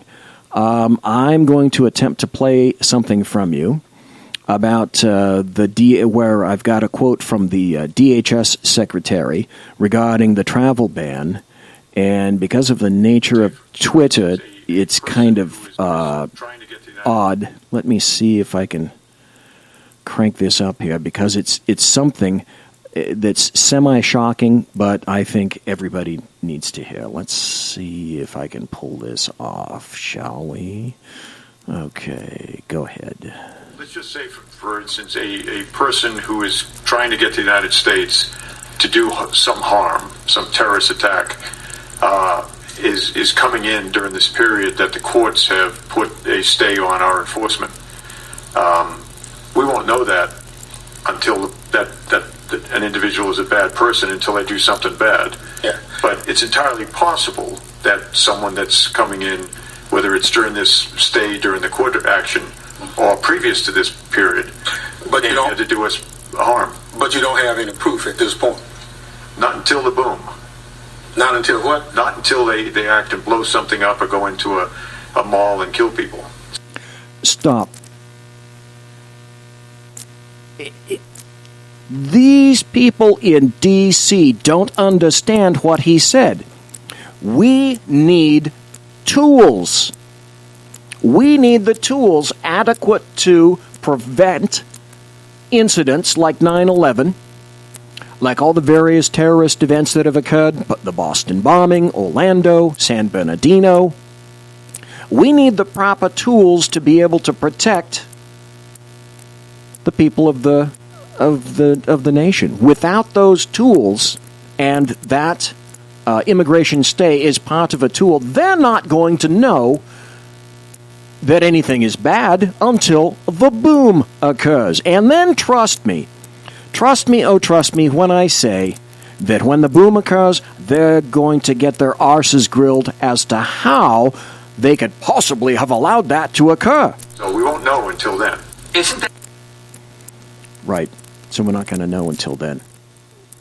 It's brain-glazingly stupid. Okay, I told you about a piece in The Economist, and we'll get back to the Judge Robart, in just a bit. But when I was scrolling around through information, through some news recently, and I was looking for information indicating whether or not the 9th District Court of Appeals has come back. It has not, that I can determine. I came around this particular article from The Economist, a UK very left-wing magazine, which says, our nation, the U.S., our murder rate is rising at the fastest pace in almost 50 years. The nation's murder rate is rising at its fastest pace since the 70s, says an analysis that was published by the magazine The Economist. The magazine compiled murder stats for the 50 U.S. cities with the highest murder rates and found that in 34 of the 50 cities, murders rose during the final year of Barack Hussein Obama's tenure. 3 cities experienced a spike in deaths sharper than the 58% spike suffered by Chicago. That magazine, The Economist, wrote. Since cities tend to reflect the country as a whole, this suggests that the murder rate is rising at its fastest pace since the early 1970s. The Economist's admission about the rapid growth in the murder rate comes as establishment media sites lash out at President Donald Trump's February 7th statement that the murder rate is at the highest it's been in 47 years. Stop. Fake news? Fake news, thy name is ABC, CBS, NBC, CNN, and all the other alphabet agencies.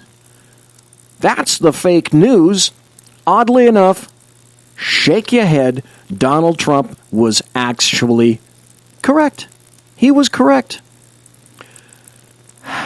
The reality is that the U.S. murder rate in 2015, the latest full year available, was lower than it was 45 years prior. That's what CNN says. Fake news, CNN. CNN was also forced, however, to admit that the U.S. did, in fact, experience its highest one-year increase in the murder rate in half a century between 2014 and 2015. Why do you think that might be? I'm just throwing it out there. Why do you think that might be? I have a pretty damn good idea. I'd wager that it has something to do with what's called the Ferguson effect. And the fact that authority has been diminished. And the fact that there are very few people willing to step up and place themselves in between a criminal and his victim. Astonishing. But not so if you're actually a thinking individual. Let's go back to the judge. Here we are in the final hour, about 16 minutes left. Let's go back to the President Trump's travel ban. And let's see if we can... President Trump's ban on immigrants from 7 mostly Muslim countries and a ban on Syrian refugees has been controversial from the minute that he issued it. There are 17 lawsuits filed all across the country about this. Most of the judges who have looked at this have sided with the challengers and put temporary stops on the plan. But the judge in Seattle, Judge Robart, he said that there should be a nationwide stoppage, that this kind of policy, an immigration policy like this, can't be implemented in just one part of the country and not the other. I want you to hear this because this is a video by the Washington Post, left-leaning, and this is how the leftists are crafting the narrative about Judge Robart. And so he has stopped the whole thing. We must intervene to fulfill the judiciary's constitutional role in our tripart government. The administration will now take it to a 3-judge panel on the U.S. Court of Appeals for the Ninth Circuit.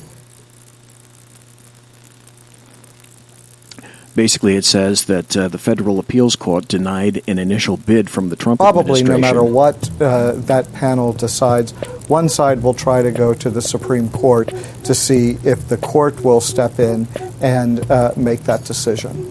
When something is applied immediately, then people go to court immediately.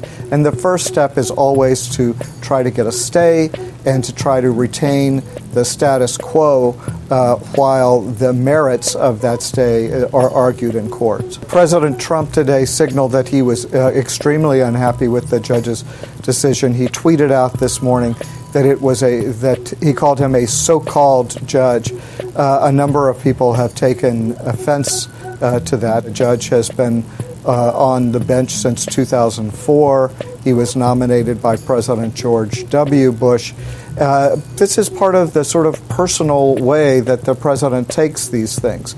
Stop right there. See the narrative that they're attempting to intertwine? Is they're trying to hold people on the right, conservatives, to the one limited view. Oh, this guy was nominated and installed by George Bush, so you should love this guy. Now, you can't give a shite about the particular individual rulings that he makes, but he's from George Bush, so you need to love this guy. Last night, the White House put out a statement that called the decision outrageous, among other things. A few minutes later, it took back that statement, took out the word outrageous. President Trump was in no mood for niceties this morning. He said that the decision was dangerous. He said that it will be overturned, and really raised the personal stakes with the judge who issued the decision. The decision is dangerous. It is personal. When people get killed because of things like that, things change.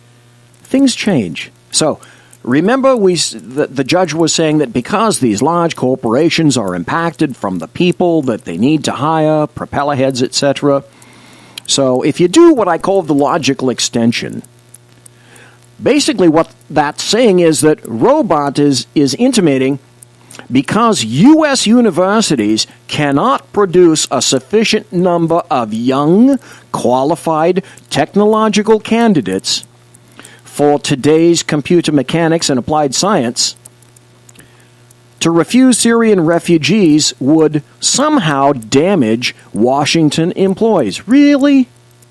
Really?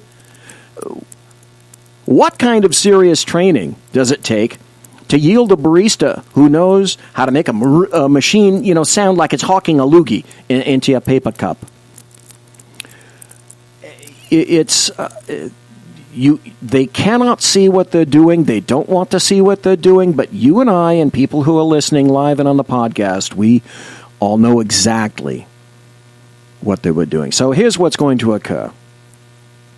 The case, in fact, did wind itself in the 9th DCA, the 9th District Court of Appeals in San Francisco. It is, in fact, historically the most leftist federal appeals entity in the Milky Way, to include Andromeda and Orion and the like. And also, the 9th DCA is historically the most overturned court ever. At various points, are you sitting down for this? At various points, it's overturned up to 90%. There was a particular time when it's overturned up to 95%. Thank God that was the time that my particular case went through them and then over to SCOTUS. Oh, that's right. SCOTUS heard the case because they overturned the 9th. Isn't that just shocking? And we did not get summary judgment in the first place. So, Sunday, what happened is Sunday, as kind of sort of expected, the 9th DCA allowed a continuance of Trump's travel stay, and they declined to reinstate the travel ban. So they ruled President Trump's controversial immigration order is going to remain suspended for the time being, allowing those that were previously banned from coming into the United States at least some time to get here. So the decision of the U.S. Court of Appeals for the 9th preserves a lower judge, Robart's order to temporarily halt the ban. Sooner or later, I think this is going to have to go to the Supreme Court. Judge Napolitano seems to think, and I would certainly acquiesce to his knowledge. He probably has a lot more knowledge than I on the matter. He seems to think, and frankly, I am hoping that he is correct, that the 9th Circuit will see God and clouds will part and a brilliant ray of light will shine down on this case, and they will basically throw it out. They'll say that particular judge in Washington is a loon, and no, we don't like you. That's what Judge Napolitano says. But here's the other thing that I think he's taking into consideration. I think that it is in truth a massive avalanche and a cavalcade, if you will, of legal errors. Okay, first, the lawsuit could have been dismissed by the district court or the Court of Appeals in whole or in part for lack of jurisdiction. That's what Judge Napolitano was saying in terms of standing. I know this is getting into the minutia of it all and the detail of it all, and it's late at night. You want to stop listening to the BZ's Berserk Bobcat Saloon. You want to knock down some real Kettle One yourself. But I'm telling you, ladies and gentlemen, the reason this is important is because the devil is, in fact, in the details. And you need to be educated about what is going on right under your noses. So that's one thing. Second thing is the district court did not give the required legal reasoning in its order to justify the TRO. That's a temporary restraining order. But the federal judge can do that. But it's essentially wrong on its face. Third, the court, it had no business in enjoining, that is to say, pulling together the executive order and issuing it, making sure that it's followed nationwide instead of just those 2 states. But point 4, once that district court, Judge Robart, issued the TRO, the appeals court had no authority to touch any other aspect of this legal challenge until it goes to the next stage of litigation. That's procedure. Oh my, I've got about 7 minutes to wrap this up. I hope I can do it. Okay, but here's where we have to note these things. The Supreme Court has reiterated and affirmed many times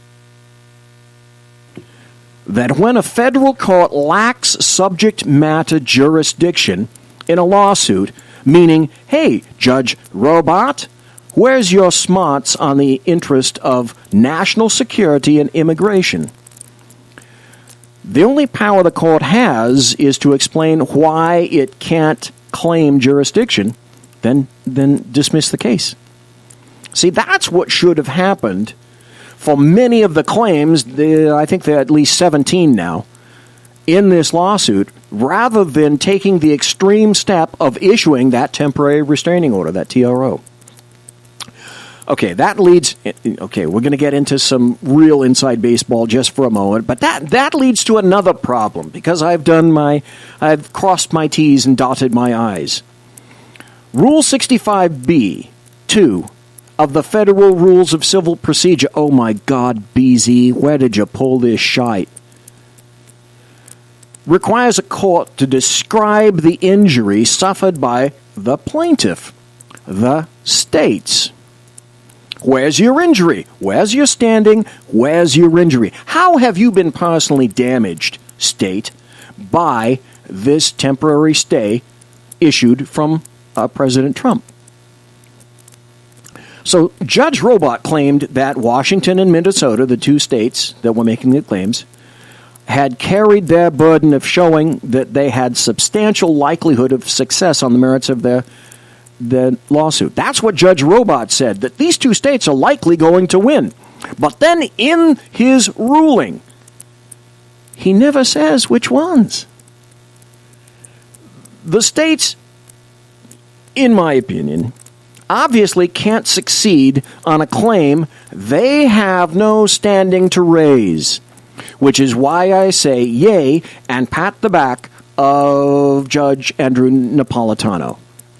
In my opinion, and I think also Judge Napolitano's as well, Judge Robart failed to provide the legal reasoning for this decision.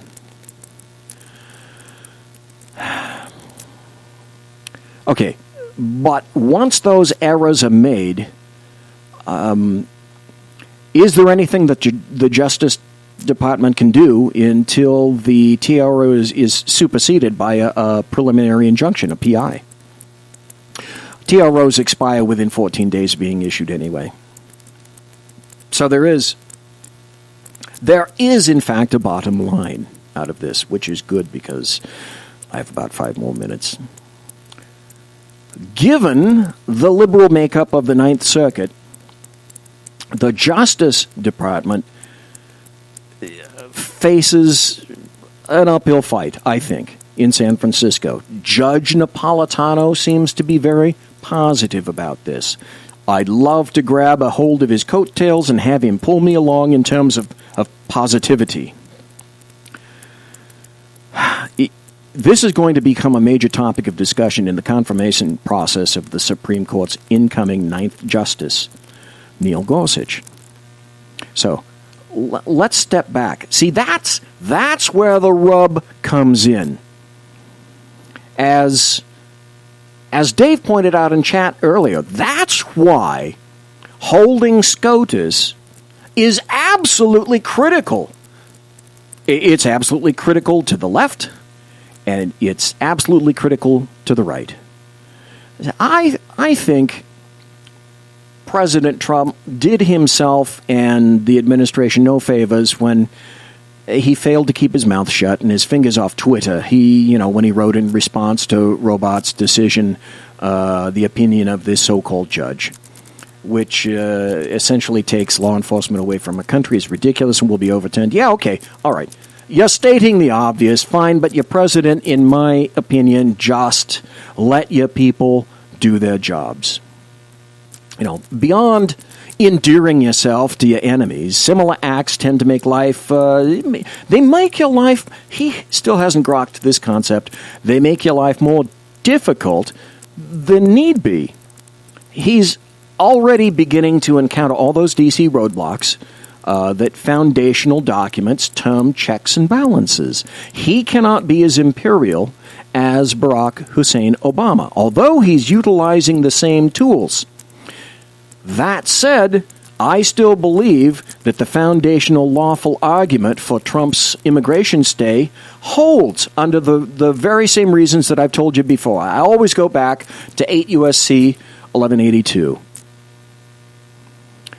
So, what's occurring presently is legal blowback from any number of issues, to include, let's be honest, when it got rolled out, its implementation was not absolutely golden, and there was a lot of confusion, and you knew that information was going to be used against President Trump and his administration. And he failed to consider the status of green card visas. But I go back to the topic of SCOTUS, and now the vastly, markedly greater importance of Judge Neil Gorsuch. You can be guaranteed, with no reservations, that Democrats will, in fact, filibuster the nomination of Gorsuch. They're going to go 210 over 190 over him right now. Can you imagine what they're going to do when, not if, when, a second person becomes available, a second nomination gets handed, that opportunity gets handed to Donald Trump. So, any Republican, and I repeat, any Republican who fails to get his or her arse in line, like Collins and Murkowski, or McCain, or Graham, with the nuclear option, they have to be dealt with harshly and absolutely without remorse. They have to be excised like the worst political tick that you've ever encountered, the worst parasite or invertebrate. Because here's why. This is the bottom line before I go away. With Gorsuch uninstalled or stalled, the Supreme Court remains impaneled at the 8 count. It's going to be 4 pro and 4 con. And so at that point, it's easy to see a philosophical split on the court. 4-4. Guess what? When that happens, the lower court ruling stands. It stands. Monsieur has been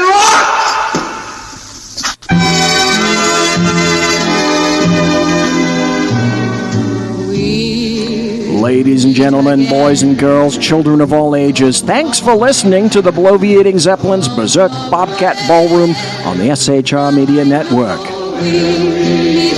If you want to contact me, you'll find me on Twitter at bzepp and on my blog at bloviatingzeppelin.net. My original intro music is by Possessed Tranquility. They can be found at reverbnation.com. always do till the blue skies drive the dark. I say promotional consideration by Lockheed Martin Skunk Works and the Boeing Company. If it ain't Boeing, I ain't going. Tiaras for the show tonight are by My Little Pony. That I know. Tune in to the Sackheads radio show tomorrow night, the best in late night talk radio on Wednesday from 11 p.m. to 1 a.m. Eastern, featuring Sean and Clint and, of course, yours truly. Check out Ken McClinton on the exceptional conservative show Jersey Joe, the River of Common Sense, and The Lid radio show. Thank you ever so kindly for listening and for spending your valuable time with me. Good night.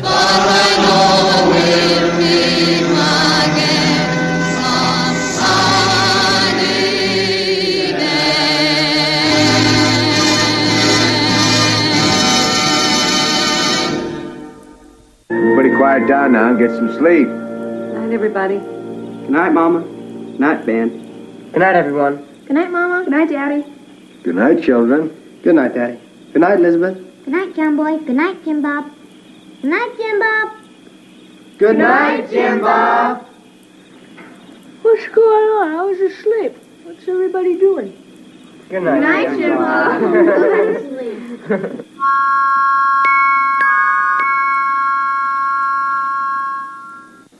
Good night, and good luck.